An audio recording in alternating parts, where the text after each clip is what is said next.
Bienvenue à tous dans cette nouvelle vidéo. On se retrouve du coup pour la première analyse du jour. Alors, il faut quand même préciser quelque chose puisque je n'ai pas mis de vidéo en ligne ces derniers jours puisque je l'avais dit que mon planning allait bouger et du coup, en fait, il va y avoir beaucoup de rattrapage et c'est pour ça que du coup, je fais tout en décalé et que tout sera mis en décalé.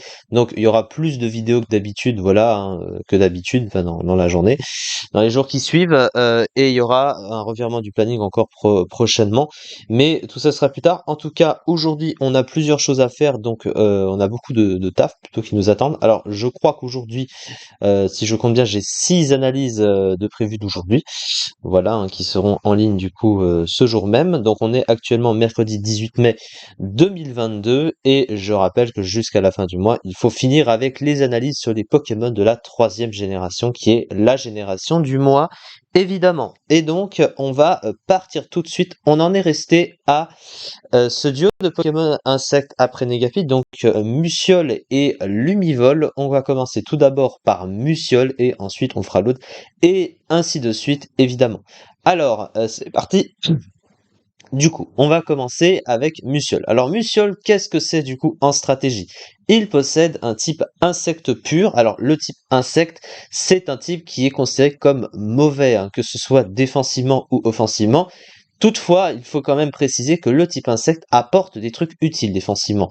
Alors, on va dire qu'il est plutôt moyen, disons défensivement, parce que il a quand même la résistance combat et la résistance sol, et ce sont des résistances qui sont très utiles, puisque c'est deux des trois types super efficaces sur le type acier. Donc évidemment, on sait que c'est très fort. Il a cependant trois faiblesses extrêmement dérangeantes. Il y a la faiblesse au piège de roc, donc ça c'est évidemment très gênant.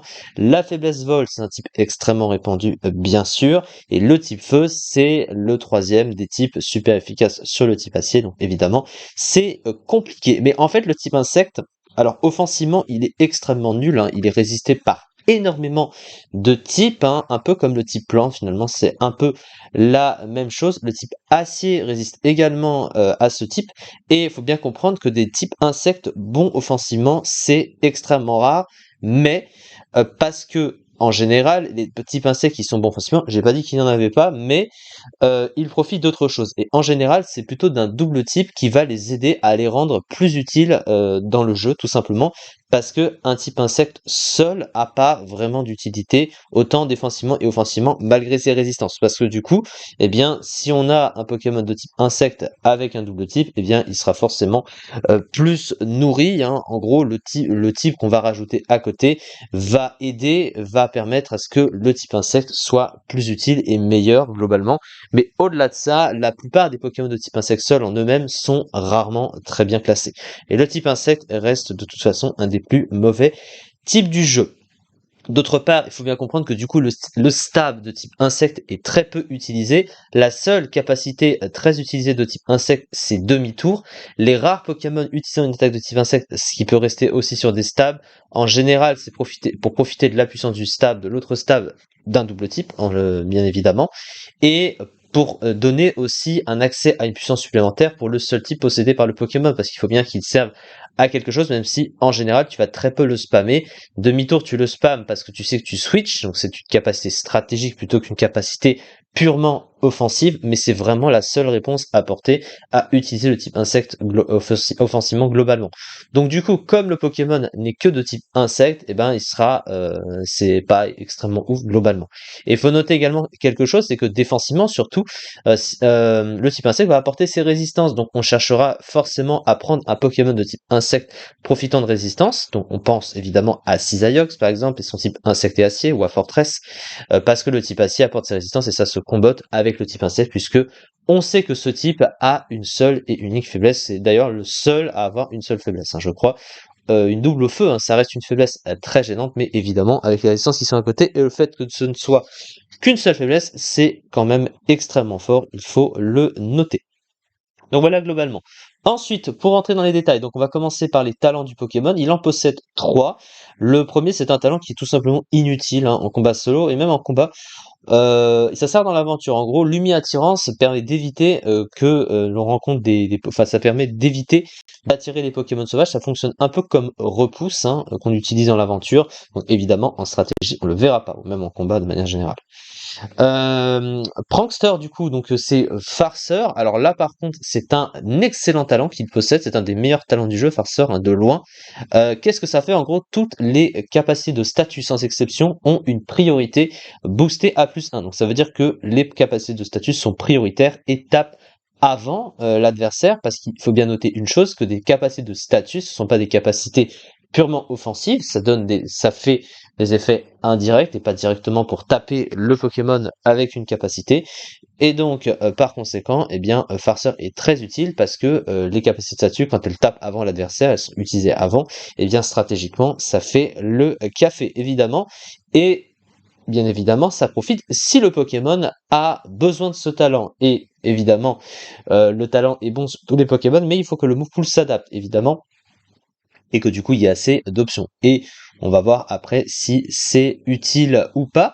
Mais en tout cas, Farceur reste un excellent talent.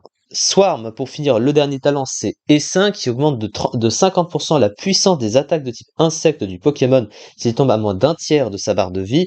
Et c'est pas vraiment utile, parce que comme je l'ai expliqué, le type insecte est pas spammé globalement, offensivement. C'est pas un bon type offensif, donc t'as pas vraiment d'intérêt à utiliser la puissance d'un type, enfin augmenter la puissance d'un type, surtout quand t'es réduit de ta vie. Donc en plus c'est assez situationnel, mais t'en profiteras clairement pas. C'est un peu inutile comme talent. Mais par contre, Farceur est évidemment pratique, surtout que on va regarder tout de suite les statistiques. Il a une vitesse de 85, qui est clairement une vitesse mauvaise, hein, qui est vraiment pas suffisante, parce qu'il est en dessous de beaucoup de Pokémon, hein, on va dire tout ce qui est à partir de 90, même Minotaur, je crois, hein, le dépasse. Au-dessus de 85, enfin, il y a beaucoup de trucs, il dépasse que les bases 80, c'est un peu moyen. Et j'ai même envie de dire, même des Pokémon défensifs max vitesse peuvent le dépasser, hein, voilà. Donc à ce niveau-là, il est plutôt contrarié, et ses statistiques globalement sont extrêmement mauvaises, hein. Il a 73 en attaque et 47 en attaque spéciale, c'est vraiment pas fou, et un bulk tout à fait médiocre, hein, 65 en PV, 75 en défense et 85 en défense spéciale, c'est loin d'être incroyable. Au niveau de son move pool, et on va commencer à s'intéresser au statut, puisque c'est un peu l'utilité de Farceur, et il a un move pool adapté à ce niveau-là, puisqu'il possède des trucs extrêmement utiles. On note surtout l'excellente capacité de boost Lumiqueux. Lumiqueux, très peu de Pokémon le possèdent, hein. C'est une capacité de boost qui augmente à +3 l'attaque spéciale du Pokémon, et du coup, en le faisant en premier, bah, c'est très utile. Mais évidemment, sur un Pokémon comme Musciol, ça fait pas vraiment une grosse différence, parce que bah, il a une attaque spéciale très mauvaise de 47, donc du coup, même si tu le boostes à +3, eh ben, ça fera moins mal qu'une base plus élevée qui se sera boostée à +3, ça paraît logique. Et donc, du coup, ça fera un peu plus mal, mais ça fera pas tant mal que ça non plus, donc c'est un petit peu gâché.